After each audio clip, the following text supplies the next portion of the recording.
Oh, they're very active. Yeah, they're too active for me to get any closer. Goodbye. Now stay away from the giant hole. Stay away from the giant hole. Probably some of the best advice I've had in a couple of weeks. Hey folks, we're in Lynch, Kentucky with our good friend Micah Turner from Real Fan Micah Turner on YouTube and his good friend Carson Dixon. And he's going to tell us a little bit about where we're at. First, Micah, tell us about this massive bank of solar panels here. So at the moment, Lynch is currently generating a lot of their own power through solar panels and sort of storing it and using it for their own thing. And so this was put in a couple of years ago, but they've got like several rows of these. Yeah, there's rows behind these. You can't see them right now, but there's rows behind those. But now let's talk about this structure here. Tell us about it. This is the massive Lynch complex used back in the 1900s and everything. It was built in the 1920s. The U.S. Steel came along in 1917 and got everything together and basically created a boom town. And so this structure right here was the coal tipple. And so all of the different mines that they would operate, they would ship it all into right here, and a train would come underneath, and they would load them with load the hoppers with coal and ship it on out back to Corbin, where they would distribute the coal, wash it and clean it and everything, and get it ready to go to everywhere else it was going. And so what would happen back in the day is, this is an older style loader, and so each one of these stalls would have a separate loadout section inside of them that would each load their own hoppers through a process called spotting. And then towards the more modern era, they converted it into a modern flood loading tipple. And so they took out two of the loadout stalls, and they had one singular motion loading all the trains coming through one of the slots. Wow. When did this shut down? They loaded trains here under U.S. Steel up and into the 80s, and then Arch Minerals, Arch of Kentucky is more commonly called, stepped in and bought the site and operated it until 1991 when the last train rolled out of here. Wow. Is that a fresh water over there coming out of the mountain? Or? That is a water plant, and so they take a lot of the creek water and everything and run it through and make sure it's fresh and stuff. And okay, so that's a Lynch water plant. Okay. And then they've also got the old water tower over here as well, which was here in the steam engine era, but was not an actual steam engine water tower. The actual steam engine water tower would have been back in Cumberland. But what the steam engines would do is they would pull up with their head facing Lynch back in the day, and they would drop their hoppers off. Another crew would start loading the hoppers, and they would take the steam engines and back them all the way back down to Cumberland, where they would run them around the Y, fill it full of coal and water, come back up here and pick up their loaded hoppers whenever it was finished, and head on to Corbin. Wow. Man, you just literally walking in the middle of history up here. It's amazing. And these two gentlemen are starting Alice Lloyd College in the fall. So congratulations to you guys. Thank you. So proud of you. We move in August 13th. We're ready to go. History major, math major. Yes. Wow. Wow. Math, that's the numbers and things, right? Yeah. We're very excited to start this new journey, and we hope, pray to God that He takes us the entire way, and we're very excited. Well, God bless you guys. God bless you, and I'm sure everything will work out for y'all. And Micah tells us there's a little more interesting stuff to this, but we have to go through the weeds here. Mrs. Coyote, do you think you can go through the weeds, or you think you'll wait? All right, what are you looking? What? Let me see. Well, you gonna wait here? No, bears won't come down and get you. No, with those flip flops on, I'd be more concerned of the snakes than with the bears. No, where are you going? We're going into the Tipple. Oh, Lord, no. Lord, no. I brought me some boots, but Yeah, okay, we'll be right back. stay here. I don't want to step on a critter. Now, as we're coming in here, they tell me don't step on the top step, and then don't step here. step on the next to the top step and step over here. And then Micah tells me, he says, I've never stepped on the top step. You can try it if you want to. But no, I believe we'll leave that to somebody a little more adventurous and a little lighter. Now we're looking at the inside, the old Tipple.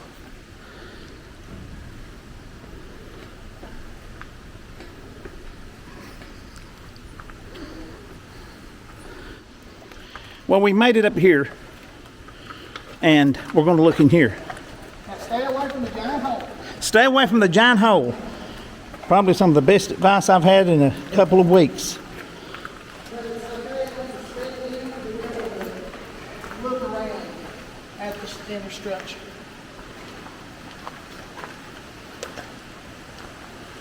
And this basically gives you a look at a lot of the structure. Like right here in front of us was the belt line coming from Portal 31. And actually, over on the mountainside, way up on the mountainside, there was Portal 33. And that mine would dump its coal through a borehole straight down into 31, who would then use this conveyor to ship straight across over here and into the big bin, which would dump into the loadout below. So this is the big bin. That over there is the big bin. Okay, that's over there. And that big bin is the result of the floodwater, which is why most of this is so empty. Wow. There's a lot of concrete. A lot of deteriorating concrete. Yeah, This well, is let's not talk about that right now. Okay. There's no point in thinking about it. Hey, that's what a lot of old miners tells me. We just don't think about it when we're back there. I see what they mean now. So now this moved a lot of coal back in the day, didn't it? How many folks would you think worked inside of here on a busy day back in the old days? Hundreds. 100. Wow. Wow. Just like all in their own shifts and everything. Yeah. There would have been a lot. Now Micah tells me he's never been to this side before. And so what we're kind of seeing is sort of the remnant in a way, but you can see how there would have been a lot of structure in here back in the day. But now you can see there are a lot of things cleaned out. And you can see at the top, these big holes. These were separate sheets that would dump down coal from the upper portion that once stood here. Wow. And so all of this together would be one huge continuous movement. They had 24/7 crews working here railroad-wise. Now folks, I know there's a lot of rebar sticking out there, and it would make most people feel good about where they're standing, but it don't do a thing for me, so that's as close as I'm getting. Boy, Mrs. Coyote don't know what she missed. So you can see the huge belt rollers right there. Those things would have to be oiled consistently. But that right there is exactly what would pull the belt through all the way, dump the coal, and come right back underneath just as it shows there. You can see the platforms where somebody might have been standing and taking samples, for example. Yeah, and the belt still, that's wild. There's the belt. And you can see also all of the excess coal that's still here from the last day that they ran. And when would that be? That would have been, it should have been towards the summer, fall months of 1991. Wow. And Well, you the know, for me, that's not all that long ago. It's something that I was never fortunate enough to see.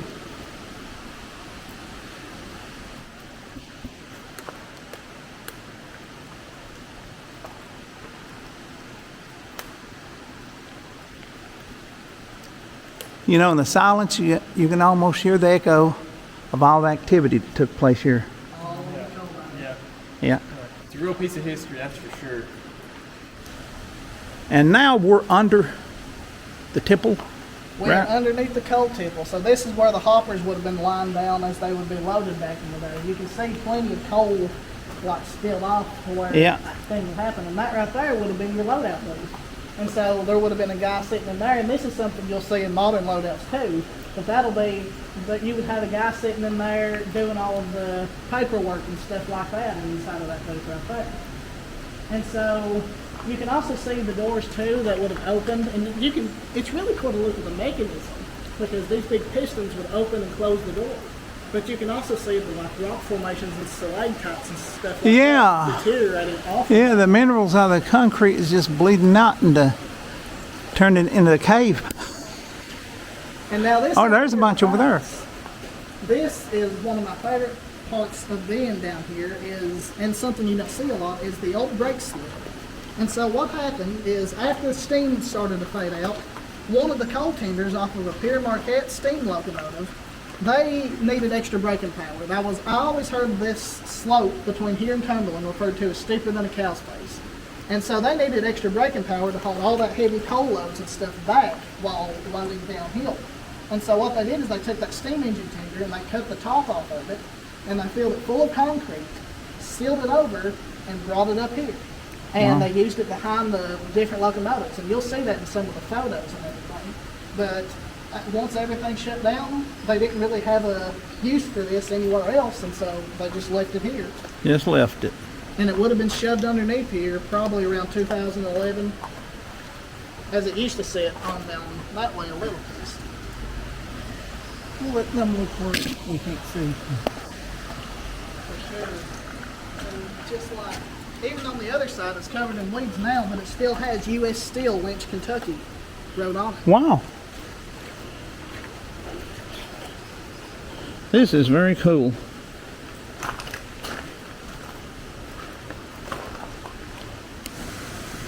And so what you're looking at right now is the old writing on the side of the car. On the other side it was sort of rusted off and wiped off, but behind that it says United States Steel Corporation, Lynch, Kentucky, and it has the build date, and I believe that's 79.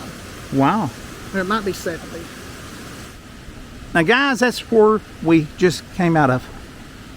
In the fall, you're able to see more structure up in the Yeah. hills, but I guess that'll be a video for another time. Oh yeah, yeah, definitely.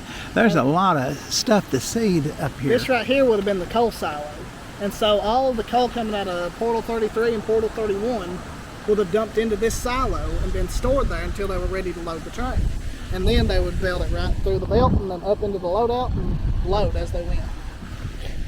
And so what we're looking at here is the old Lynch power station. Back in the day, Lynch would generate their own power using their own coal. And that smokestack is where all of that smoke would come out of and go up into the sky as they generated that power. And so this place was independent. They could do anything themselves. Their own police department, their own fire station, they had everything on their own.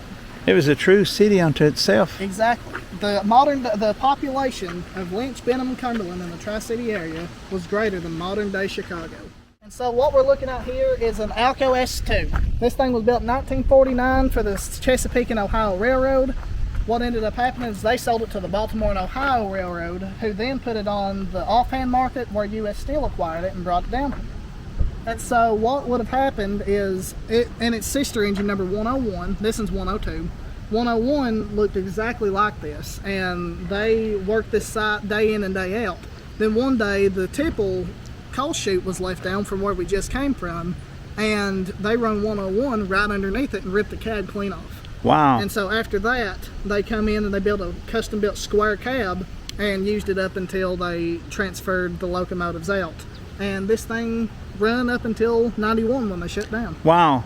Well, hey, and before we end the video, I want you to come over here and tell us about some hobos we found on this caboose. Now, folks, we're not playing railroad detective here, but we did find some hobos on this train. We got a couple stowaways back here. By the looks of things, we've got a couple yellow jackets that's built their nest up inside of the brake wheel of this old Chesapeake and Ohio caboose. I'll see if I can get a little bit closer, folks, but you know, I'm done for if they get me because my knees are shot and I can't run. So somebody recover the camera and post the video.